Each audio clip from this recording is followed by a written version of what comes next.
पुराण भी इसी से उत्पन्न होते हैं। ठीक है, जब ये तत्व शरीर को उत्पन्न करता है तब भगवान ने अपनी शक्ति से परस्पर देखिए किसको एक दूसरे को मिलाया, इसको पिंड को और ब्रह्मांड, इन दोनों को मिलाया जिससे ये रचना की। ये ब्रह्मांड रूपी अंडा एक अंडा था, ये सैकड़ों वर्षों तक जल के अंदर पड़ा रहा और जब भगवान ने इसे जीवित किया तो उसी प्रलयकालीन जो अंडा पड़ा था उसी से भगवान ने उसी को फोड़ करके विराट स्वरूप निकला, भगवान का विराट स्वरूप निकला। बोलिए विराट भगवान की।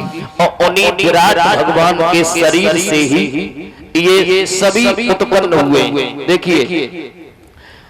देखिए काल कर्म उसी अंडे को फोड़ करके विराट रूप निकला, जिसकी जंघा से जंघा चरण भुजाएं सैकड़ों की संख्या में, जिनकी हजारों भुजाएं थी और हजारों चरण थे, उनमें से इनके मुख से ब्राह्मण उत्पन्न हुए, मुख से ब्राह्मण उत्पन्न हुए और भुजाओं से क्षत्रिय, उदर से वैश्य तथा पैरों से शूद्र की उत्पत्ति हुई।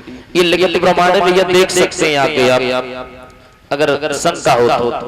देखिए इन्हीं से अब एक मिनट रुक जाइए, आप जो प्रश्न किया है पहले एकांत में वैसे प्रश्न किया जाता है, ठीक है, कहीं बैठे होते हैं हम शास्त्री मंडल, वहां आकर के प्रश्न किया जाता है, चलती भागवत में प्रश्न नहीं किया जाता, ये आप सोच समझ लें। ठीक है, दूसरी प्रश्न है आपका कि जब मनुष्य की मृत्यु निकट हो तो उसको क्या करना चाहिए। तो ये तो मैंने बता ही दिया था जो सृष्टि विस्तार की कथा चल रही थी कि भगवान की भागवत कथाओं को श्रवण करनी चाहिए, जैसे भी हो जीवन को ऐसा बना लो जो अंत के समय पर भगवान की याद बनी रही। तीसरा आपका प्रश्न है कि श्री हनुमान जी का जन्म कब हुआ था।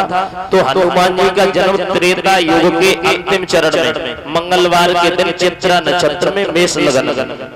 ठीक है, चौथा आपका प्रश्न है कि भगवान राम की पादुका ये काय की बनी थी।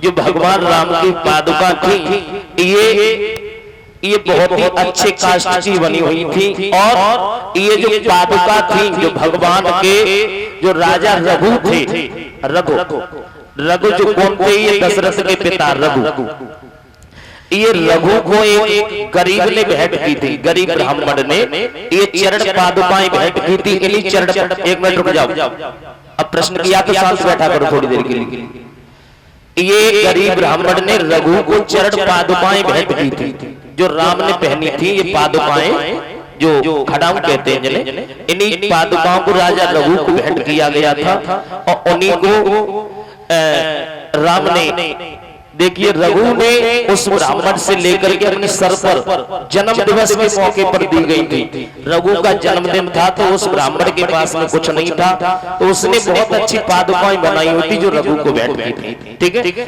आपका पांचवा प्रश्न है कि ज्ञान और भक्ति में क्या अंतर है और इसमें कौन सा श्रेष्ठ है। तो देखिए ज्ञान और भक्ति में भक्ति को श्रेष्ठ बताया गया है।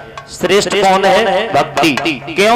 क्योंकि ज्ञानी की दुर्गति हो सकती है लेकिन भक्त की कभी दुर्गति नहीं होती है। ज्ञानी अपने ज्ञान में अपने को श्रेष्ठ समझने लगता है इसलिए उसकी दुर्गति हो जाती है, लेकिन भक्त अपने को शून्य समझता है, शून्य, अपने को कुछ नहीं मानता है, इसलिए भक्त की सदगति होती है और ज्ञानी की दुर्गति होती है, हो जाती है। ठीक है, भक्ति का मतलब है अपने को शून्य बना ले और ज्ञान का मतलब है कि अपनी शर्तों को मनवाना। ज्ञानी होकर के अपनी शर्तों को मनवाना ये ज्ञान है।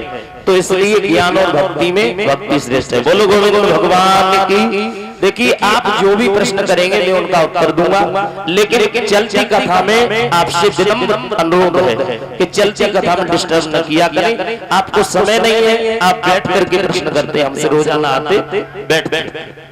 ठीक है, जो कुछ भी है। आनंद कंद भगवान की।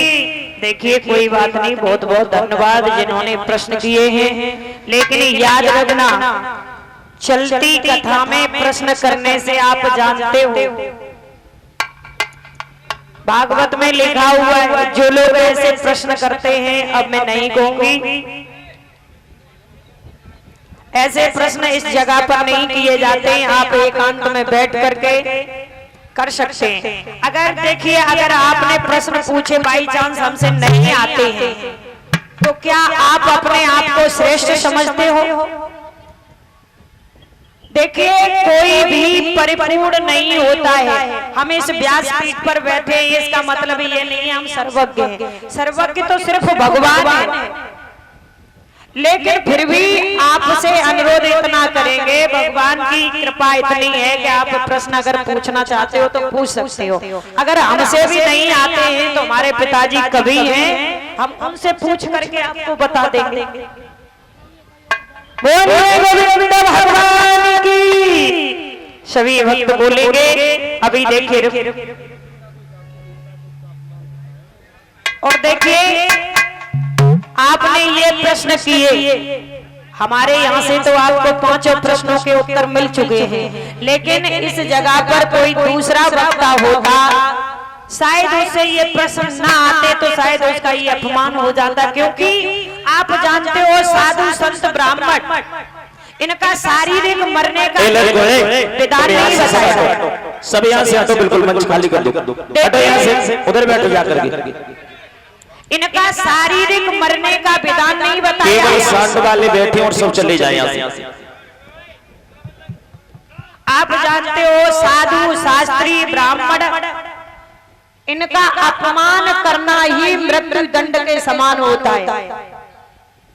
तो देखिए, ऐसे कभी भी किसी का अपमान न करें, क्योंकि मेरी जगह पर अगर कोई दूसरा वक्ता होता, शायद ये प्रश्न उससे नहीं आते तो उसका अपमान होता। ये मृत्यु दंड के समान है। आप ब्राह्मण जाति से हैं, समझ लेना। बोलिए भगवान की।